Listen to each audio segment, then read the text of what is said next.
Hi, and welcome back to these little tutorials for Committee on Ministry work here in the Penn Central Conference. It's good to have you with us. Today, I want to talk about dual standing and privilege of call. I like to think about dual standing as sort of like a Venn diagram of standing, where there's the ordaining denomination and the United Church of Christ, and there's the overlap of standing in both places while someone is serving in a United Church of Christ setting, while privilege of call is a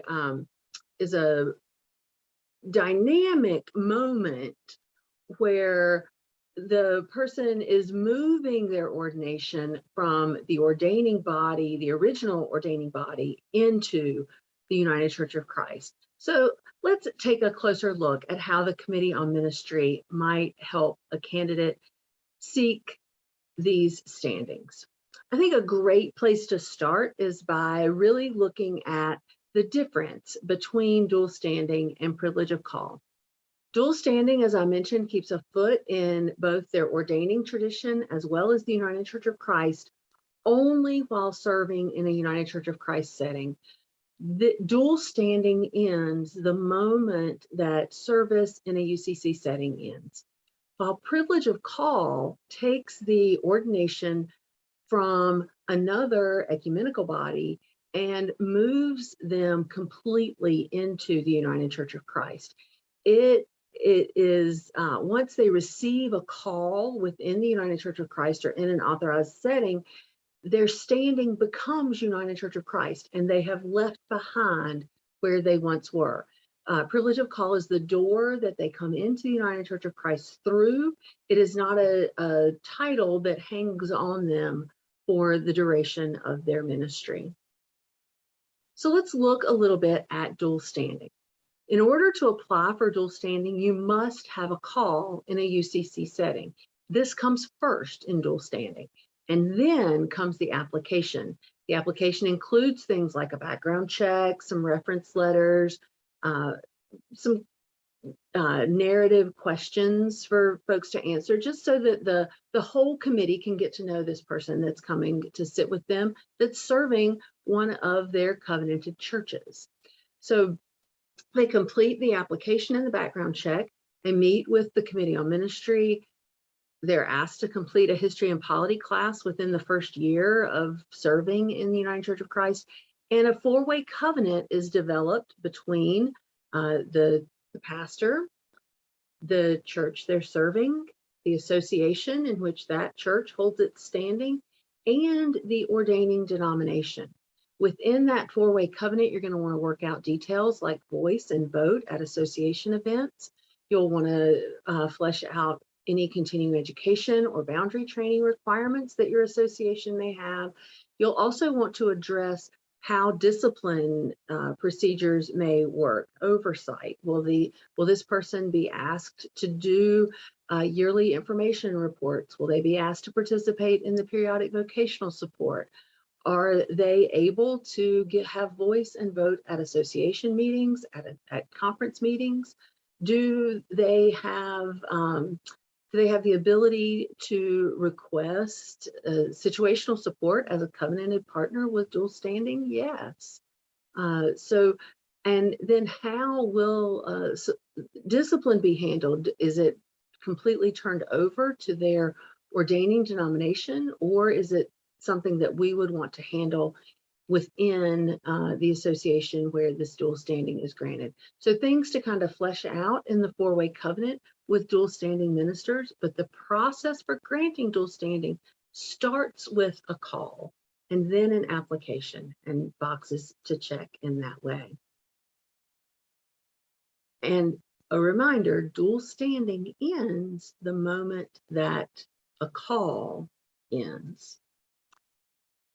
For privilege of call, it's a little more detailed, a little more involved, because privilege of call takes the original ordination and moves it completely into the United Church of Christ. I really like this slide because it sort of made the ordaining denomination disappear and lifted up the United Church of Christ in the drawing that I have over there. But For privilege of call, this person may not yet be connected in any formal way to the United Church of Christ. They might not be able to join a UCC church because their ordination is held somewhere else where they have to be a member. So you have to have, this is really a case-by-case progression, but it involves conversation. There is an application so that you can begin to get to know this person. They'll fill that out, turn it into the chair, and then share with the committee, meet with the committee. This application too includes a background check. You may or may not need a psych evaluation for privilege of call candidates. Did they have one in their ordaining denomination? Is it recent? Will they share it? In the letter that the ordaining denomination sends to the committee, what kind of information is there? Are they willing to share documentation? Because this ordination is coming completely into the United Church of Christ, we do want to vet the person thoroughly. They will be asked to do a portfolio or offer some sort of theological paper, not the equivalent of a member in discernment portfolio, unless they were ordained in a denomination that has a preparation and formation that is really different from the United Church of Christ. Because what we're trying to get a look at their preparation and formation, and as well as their identity for ministry in the United Church of Christ. So that portfolio, theological statement, those kinds of things are really used to discern their calling in the United Church of Christ, their identity as one called to ministry in the United Church of Christ. This process will culminate in an ecclesiastical council because, again, we're moving their ordination completely into the United Church of Christ. So the gathered body does have some say in this.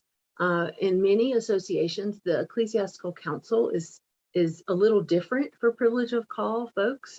In others, it is exactly the same as a member in discernment. Their theological paper is shared with the whole association, and they are all invited to attend an ecclesiastical council.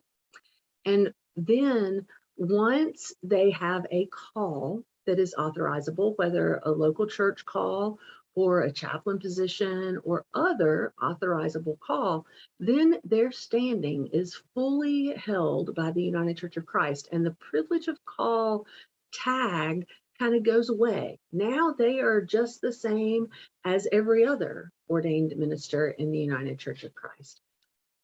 So it's a process that leaves behind the ordaining denomination and moves fully into the United Church of Christ. Dual standing keeps a foot in both denominations. Think of it like a Venn diagram. If you have questions about how one goes about dual standing or privilege of call, or the things that you need from these candidates, the committees on ministry are going to have unique journeys with each person asking for either of these standings. So just follow the manual, use our application. It has a good checklist that's there. Or reach out and ask questions here at the conference office. I appreciate your ministry. I appreciate your time tuning in tonight or today, and look forward to continuing to work with you. Take care.